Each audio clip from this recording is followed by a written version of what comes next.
Hey everyone, just wanted to take a moment to thank you for listening to the show. We're thrilled that you're here and enjoying the content. This podcast is completely free for you, but if you'd ever consider supporting the show, we truly appreciate it. One way you can do that is by using our affiliate links. These are links to products and services that we've mentioned on the show. And if you make a purchase through one of them, we might earn a small commission at no extra cost to you. It's a great way to show your love for the podcast and help us keep creating awesome content. Blah, blah, blah, blah.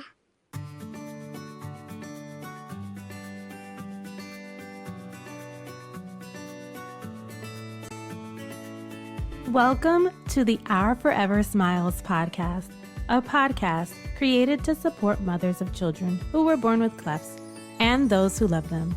I'm your host, Laura Arroyo, and I'm also a mother of a daughter who was born with a surprise cleft palate. I know the challenges you face every day.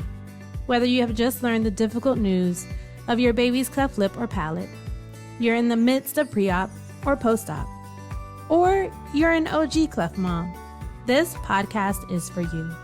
In a weekly conversation, we will talk about everything from feeding and speech therapy to surgery and school. We'll share tips from guest experts and advocates, and even share a little joy in the process. You can listen to Our Forever Smiles wherever you listen to podcasts. Don't forget to subscribe and stay tuned.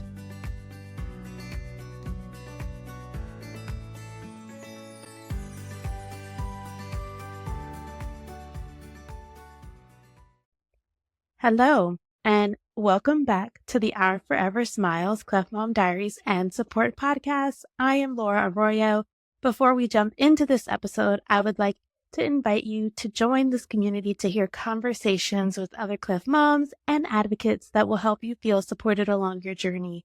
All I want you to do is to click on the Facebook group page that is linked in the episode notes. You can speak directly to the guests from this podcast, ask questions, and talk to a community of cleft moms that are eager for answers, but also willing to help. As a note, we are not medical doctors, and we don't intend for you to use the information that we share here as medical advice. We are parents and advocates who love our children, and we are sharing our own personal experiences. So, I had a pretty great day today. I actually recorded an episode with Cassidy, who is the host of the Every Smile Has a Story podcast. So you all can look forward to that episode being released on her platform. It is really nice to be able to collaborate with other people that are doing this work in this space and raising awareness about the cleft journey. We'll have Cassidy on the podcast to share her connection to the cleft community as well. So look out for that. But I'm also thrilled to have the opportunity to speak with our next guest, Aliese. Aliese is a stay-at-home mom. She has a 3-year-old, almost 2-year-old, and a 6-month-old. I feel like all these moms that I talk to have all these young kids. Oh my goodness, I don't know how you all do it. But she's here to share her story and her personal journey. So welcome, Aliese. Hi, it's good to be on. I really appreciate you sharing your story with us, and just, I feel like a big question that people have upon diagnosis is if they are going to be able to breastfeed. So I was so happy that you're willing to speak about this topic. But I want to start from the beginning. So when did you find out about your baby's cleft? Yeah, so we found out very early. It was the 20-week anatomy scan. So they caught it like right away. We were not surprised at all. What was your reaction to that, finding out the news? I think grief. That was, and I don't like to, I didn't want to be like, oh, I'm so upset because my child is going to be born different. But I think there was grief in so many aspects, and I didn't know how to like name that. Yeah. No, I feel like it's really hard. And you feel like you want to feel this, all these feelings, right? But it's so weird. It's like you don't want to you feel guilty for overdoing it or something. Yeah. Like, I don't know. It's this odd thing. But yeah, tell me, so this is your last baby, your 6-month-old is your baby that is cleft affected, Yeah. right? So you've had 2 pregnancies before that. And from what I can tell, those pregnancies were normal, Yes. quote unquote, normal pregnancies, right? Okay.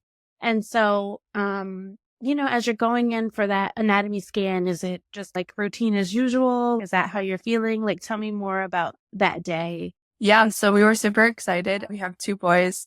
And so we were expecting a 3rd boy going in. And she told us it's a girl. We were super excited. And I was planning a home birth at that time. So I had a midwife. And so she had sent us to a facility that does ultrasounds. And she called me like later that day and was like, hey, they picked something up on the scan. I don't know if you know anything about clefts, palates, and lips. But I just wanted you to know that they did pick up something. And she was really good with like, how are you feeling? Do you need time? Do you want to talk about this? So she really just gave me that space to feel things and process. Yeah, so I also had a midwife as well, and they sent me, they didn't send me anywhere. It was like down the hall, but it was a different facility that does the ultrasounds and stuff. And so I went down there, and then they brought the scans back to them the same day, and she was able to take a look at them as well. My scans were nothing, they didn't catch anything on any of my scans because my daughter is palate only, a cleft palate only. And so they didn't really catch anything, but we did go through that same process of them bringing that back. But that is really, I love that she called you the same day and she was able to like give you the space to like think about that. Do you feel like she was informed about like this at all? Or I guess what was her level of understanding of what this meant for you? Yeah, no, she was great at like, she explained, breastfeeding a little bit. And she said like they didn't know, palate wise. And a lot of times they wouldn't know until after birth. She never said like my home birth or anything would be affected by that. She, I think, had 1 or 2 other births she had attended, which the baby was born cleft lip or cleft palate. So this wasn't like new for her. She did know about it. Wow. I love that because I feel like a lot of people's experiences, since I found out at like after she was born, it was just, I don't know. All right, good luck. And so everyone there, they just weren't like prepared for that. And so I think that is like a wonderful thing that not only she had experience with this, but that you knew ahead of time so that you can prepare yourself. And then also she was like informed to guide you, to provide you some guidance and maybe even a little bit of peace throughout that entire process. Yeah. And so after you learned about the cleft, I know you mentioned that it was pretty much business as usual. Was there anything else that was like different or about delivering the baby or about your birth plan? That's a loaded question. My 3rd birth was very much off the plan as it could be. We definitely were shooting for a home birth. I had some high risk things that came up, like they were concerned about her weight and some possible like heart issues. So they sent me to another doctor in hospital, and my midwife was like in connection with that hospital. So she was like talking back and forth, and thankfully like weight and everything resolved, like even the heart issue. They just had like date wise off a little bit. So they're like, oh, she's small based on this date, but not on this.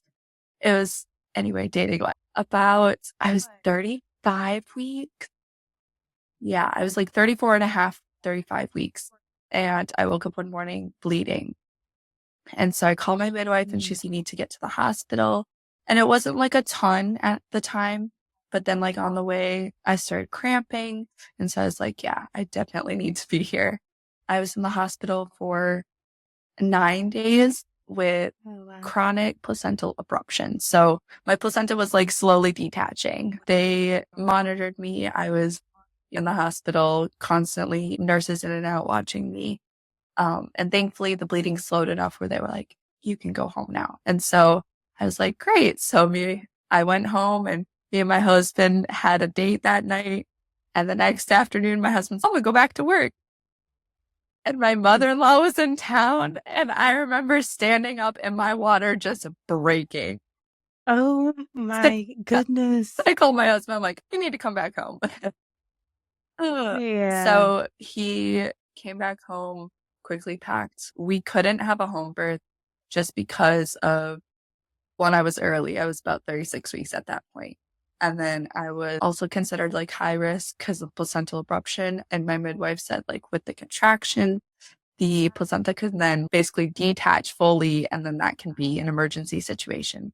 So it was just like it's best for this birth, which is fine. I did have one home birth, and it was a great experience.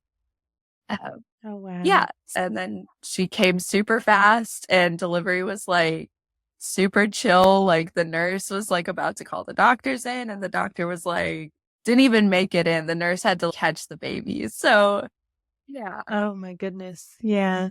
That something similar happened to me. No, not the water breaking thing.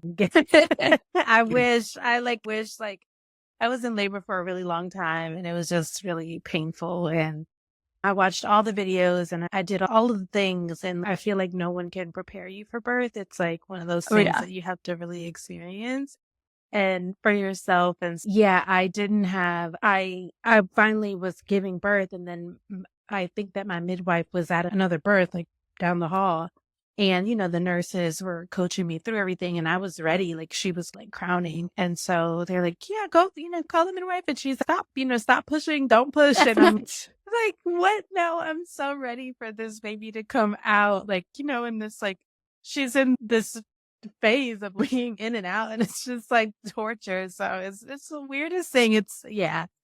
But I was going to ask that too, if you were able to have an at-home birth with your previous children. And so I've wanted to do something like that, but I just got so scared that, I don't know, of the unknown, right? Like of just them coming out and, I don't know, having to be rushed somewhere. It's just, yeah. So this is off topic, but what was that experience like? And was that your second born? Yeah, my second born was a home birth. Yeah. Oh, wow. Yeah. Yeah. No, it would definitely. Go ahead. No, I was going to say it definitely was like a lot. So my first was a very traumatic hospital birth.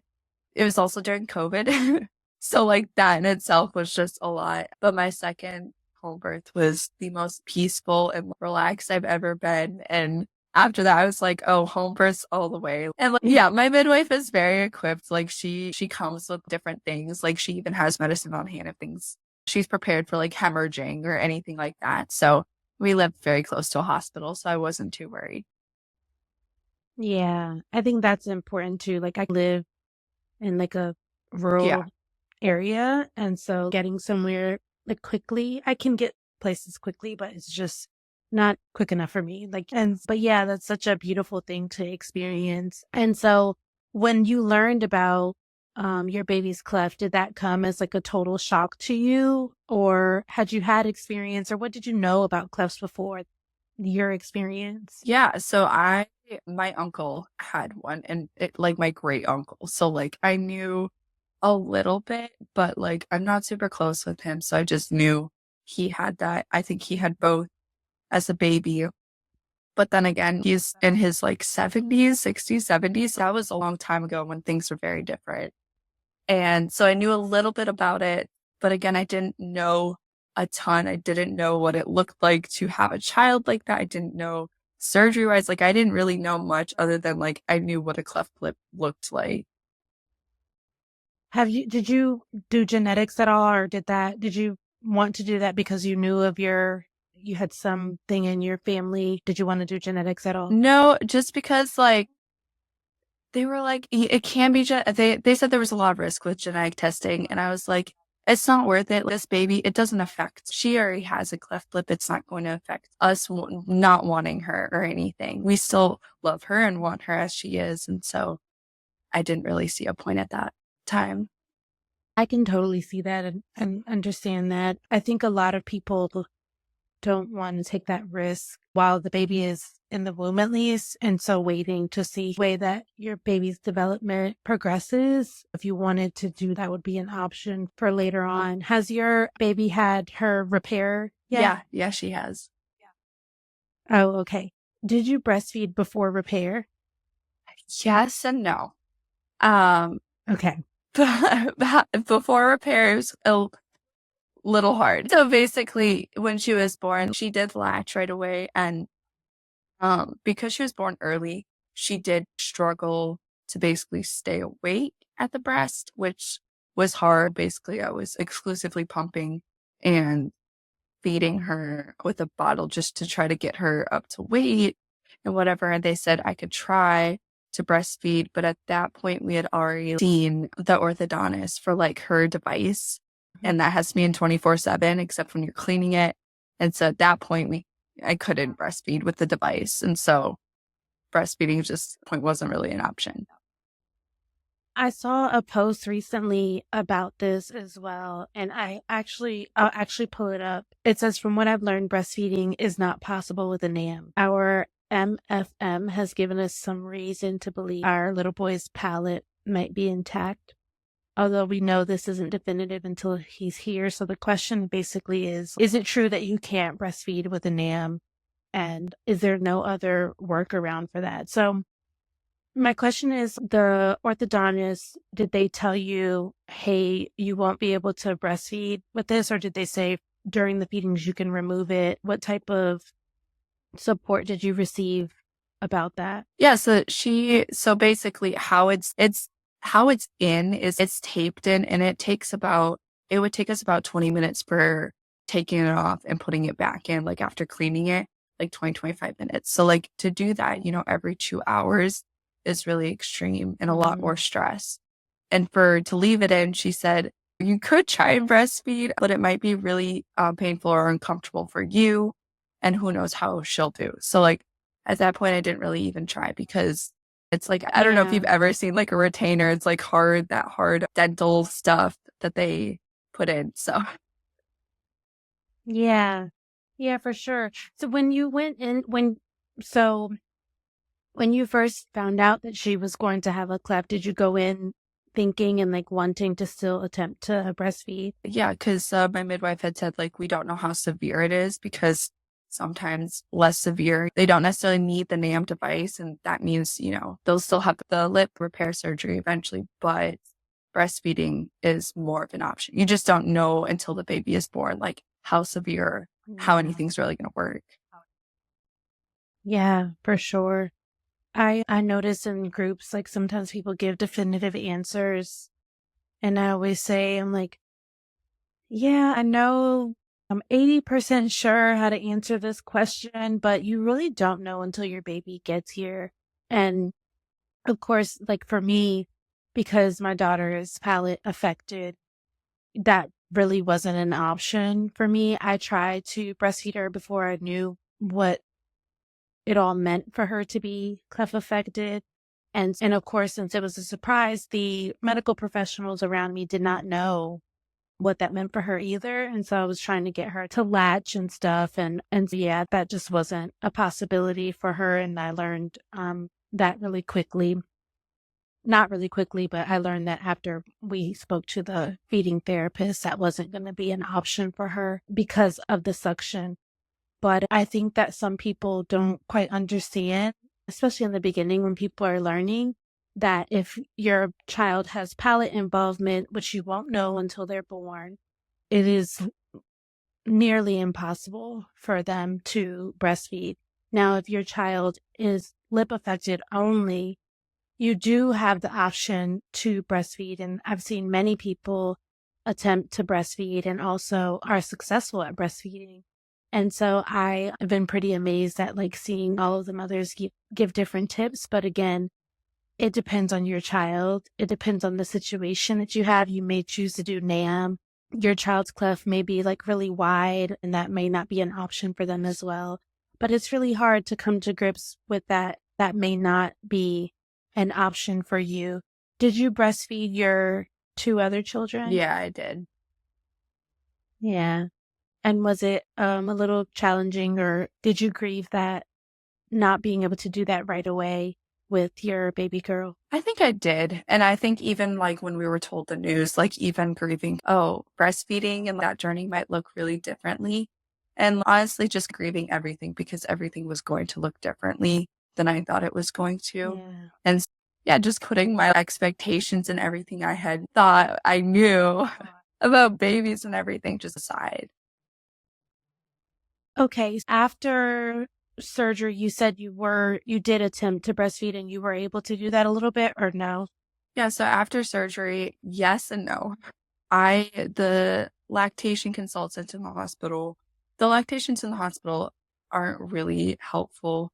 And I think I have my theories on that, but I had gotten bad advice. And so it was just making me very frustrated, making her very frustrated. They had just basically given me a nipple shield and was like, go at it. If she gets frustrated, just stop. And I was Yeah. like, that's so not helpful. And they like had told me to increase her like bottle nipple size. And so I was exclusively pumping, and basically that just made her want to eat. She was drinking so fast that it made my supply like not able to keep up with her. And I was finally like, I need to see a lactation consultant outside of the hospital to like address this issue, because surely I don't really know. My supply should be keeping up with her, even if I'm exclusively pumping. Mhm. So I did that. We're still seeing a lactation consultant. Unfortunately, it's not as easy as hospitals or doctors will tell you. They'll say, oh, after lip surgery, you can just breastfeed. And that is not the case. So not to be a discouragement, but also realistically, like your child from birth, Palate or whatever, has been like taking a bottle. So even after repair, they're used to the texture and the flow of a bottle, whereas a nipple doesn't feel like a bottle nipple. And the flow, like breastfeeding's flow, is very different from a bottle's flow. Yes, for sure. I'm thinking about, so my daughter used the pigeon Yeah. and that thing like squirts Yeah. fast. And so I can't imagine having the same flow as that. Yeah. So it is definitely different. I love that you're sharing about managing expectations, because I think that a lot of people fear like being like the downer or like the bearer of bad news, but I think it's really important for mothers to understand that they have to manage their expectations with all of this stuff. You may have a baby that latches perfectly, right? You may have a baby that doesn't and that struggles a little bit, and all of that is okay. And it's certainly something that I empathize with people.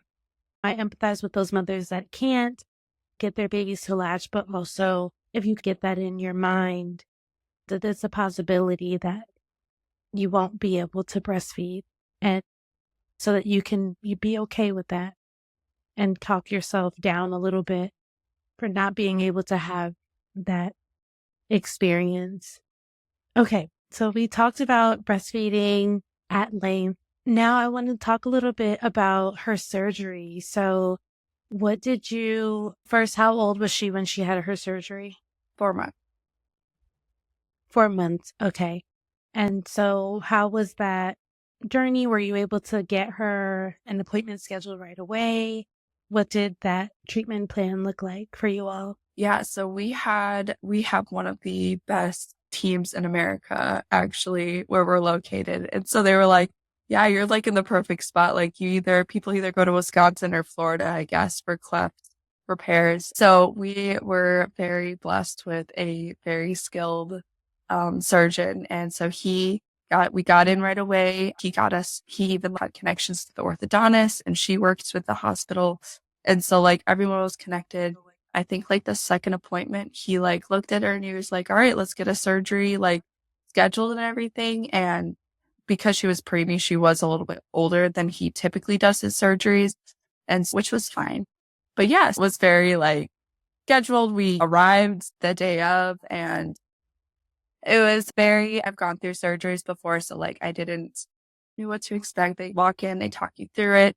And now I guess they have this really cool, like where they're texting you from the operating room, which I had no idea. That was not a thing when I was a kid. And they even have like a whole digital board, like where they're like, oh, your daughter's in surgery, your daughter's in recovery rooms. Yeah.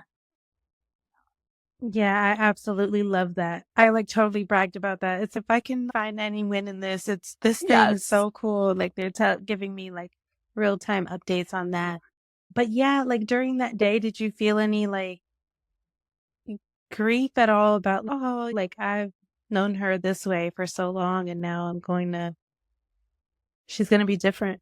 Yeah, I actually ended up writing something about it because I was like, I don't think, like, when you first find out, you start to grieve that, like, your child may not look normal or your journey will be different. But then if you find out early enough in your pregnancy, you realize that and you're like, okay, it's going to be okay. And then you meet your little baby and you're like, oh my gosh, I love them so much. And I love their face. Like you're just like, is so much in love. And then they like grow and you're like, okay, that surgery date's getting closer. And you don't really think much of it. You're like, but then the day of kind of hits and you're like, their face is going to change. And I've known this, like I saw scans of like my baby's face. So I have known her in the womb. And so I definitely thought of what is my child going to look like? And so like when we were walking down the hall to see her for the first time, like my heart was beating out of my chest. Like when like almost like a bride and groom, like when you're about to walk down the aisle, like you're just like so excited, but at the same time, you're like, oh my gosh, like what is it going to be like? So that's how I Yes. described it. But yeah, she was so beautiful. And I think not that I loved her more, but like just there's so much. I didn't think my heart could hold so much love. And yet, Oh. even after surgery, I was like, this precious little child, like I could never, oh, just love her so much. Yeah. Yeah. Yeah. I love that. I have heard so many stories about that initial like reaction and that like walking down the hall to go see your baby like right after recovery, and there's been a lot of like mixed feelings as well. Like I've heard of grief as well and just shocked, and even people share that they like don't recognize their baby too. They're like, who is this baby? Because they look so different, and the repair is just a necessary thing that they have to have. So do you feel like using the NAM device helped at all? Yeah. Like so for example, her lip was really wide, but her nose was also very flat on one side. And so she ended up having a nose stint as well. And so like it really formed her nose really beautifully. And so when the surgeon went in there, he did a really good job. Did you get that advice from the orthodontist to do the NAM, or was it just a part of whatever protocol that they have? It was actually suggested by the surgeon just because with how flat her nose was, he suggested like we go with the nail. I know that journey is really tough too. How have you been able to balance all of this? You have 3 children, and then on top of that, having the NAM journey, I feel like is a journey within itself because of those adjustments and things that you have to go through with that. How were you able to balance all of this? It was a lot, but I think honestly, by God's grace, I don't, it's honestly where you're also like really, I had 3 under 3, so I was also very exhausted. So things were a blur, but I think by God's grace, it's just day by day kind of thing. And eventually we just somehow made it to surgery day. Have things become a little bit easier now after surgery? And do you have any other future surgeries planned? So yes and no. I know the orthodontist had said possibly jaw surgery and like teeth surgery or like more reconstructive surgery when she is older, which that is not something that is talked about. A lot of times it's just, oh, palate and they have a surgery and they're done.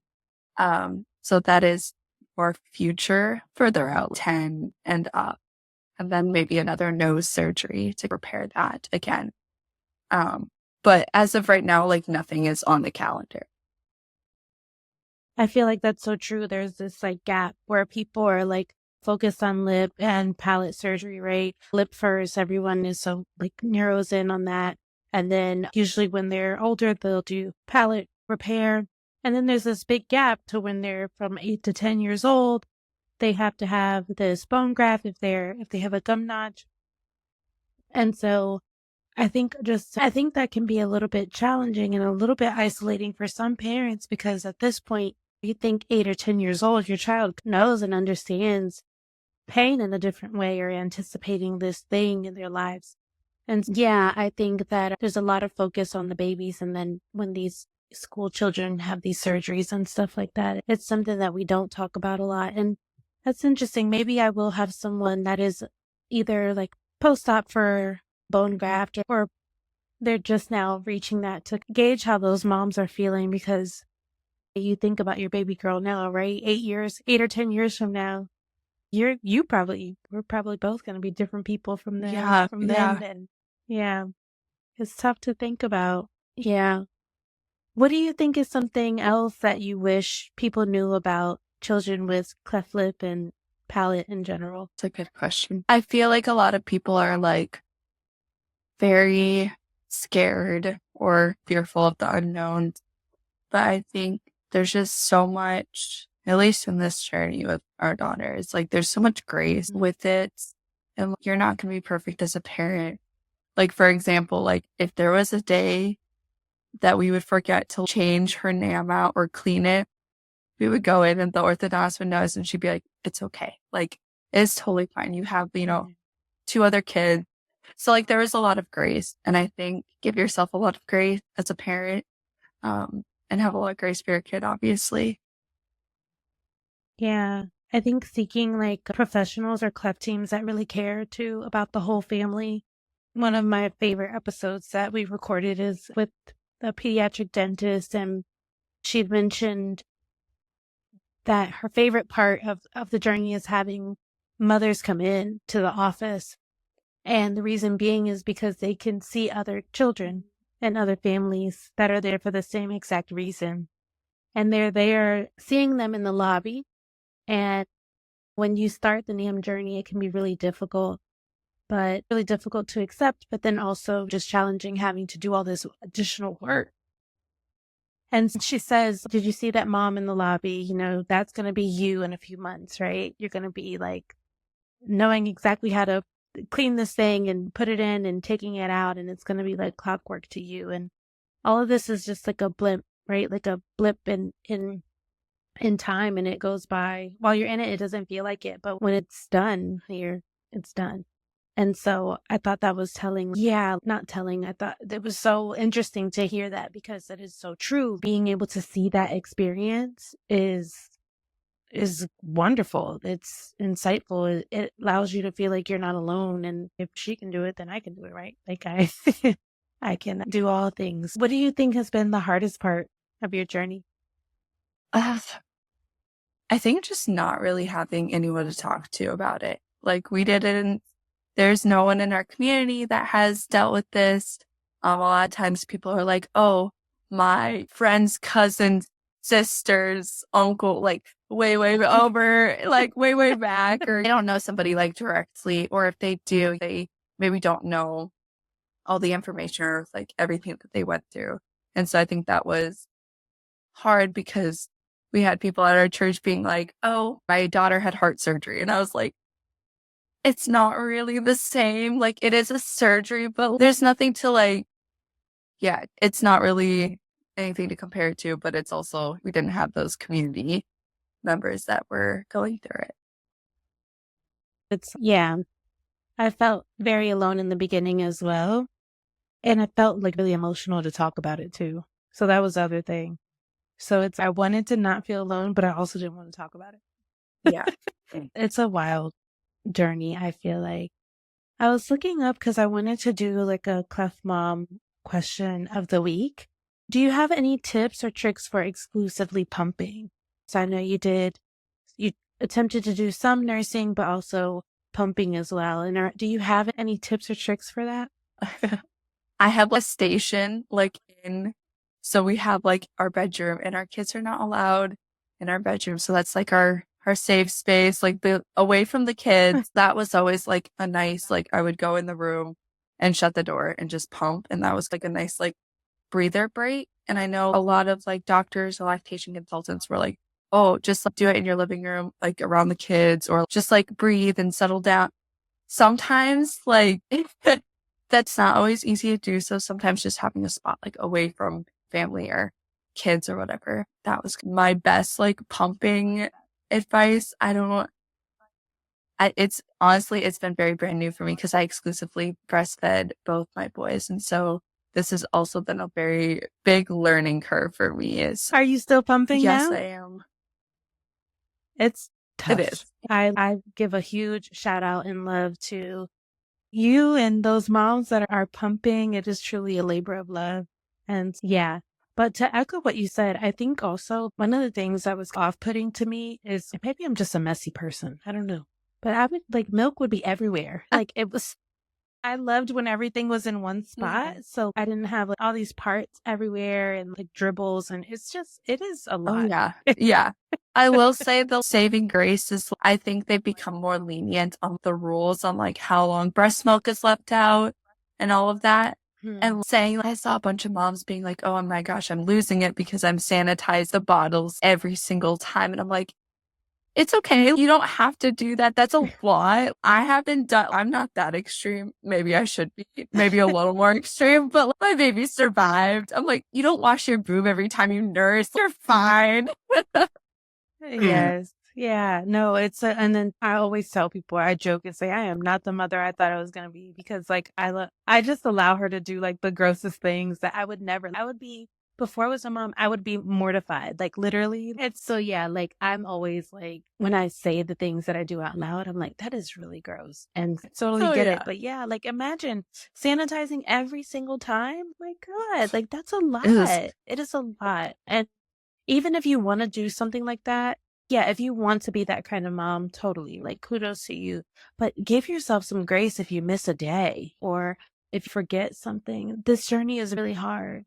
And yeah, so I guess in closing, and you can add anything as well that you maybe wanted to share during our conversation today, but what's the biggest lesson that you've learned along your journey, or what is like the best advice that you have for a mom in general? You have 3, so you're like really experienced. Yeah, it was basically just like what I said earlier is there's a lot of grace. And I think honestly, personally, I'm a Christian, so that is my biggest grace was like those little moments of like prayer or just whatever it is, meditation. For me, it was prayer and just like sitting and being quiet and taking that time to breathe because as women, I think we rush around a lot and we don't breathe. And so that was finding those little pockets of breathing or even while pumping, just like closing my eyes and just like breathing. And not watching TV, not reading, just like stopping and just, there it is. Yeah, that's so true because I often, whenever I have a moment like that where it's like to myself, I always say I'm also a Christian. And so I always tell myself and I pray to God and I'm just like, thank you for this moment to be able to pray because there's a lot of noise all the time. Yeah. And so just even now, putting my daughter to sleep at night, and we have the same routine every night. She gets a bath, and she gets a cup of warm milk, and we just sit in the rocking chair until she's done with the milk, and she puts it away. But as we're sitting in the rocking chair, and I'm waiting for her to eventually say she's ready to get into her crib, I'm always able to have that moment to pray and to pray for her and to pray for our family. And so that's a really special thing, I feel like. Yeah. So if you're a Christian or whatever religion you follow, just allow yourself to have connection and to breathe and to give yourself some grace that we all need. Yeah. But thank you, Aliese, for joining me today. And thank you all for listening to the Our Forever Smiles Cleft Mom Diaries and Support podcast. Be sure to subscribe and submit a review of the podcast wherever you listen. I hope that you've enjoyed this audio experience. Maybe you cried a little, laughed a little, but more importantly, I hope that you feel a little piece of reassurance and even joy in your journey. Talk to you next week.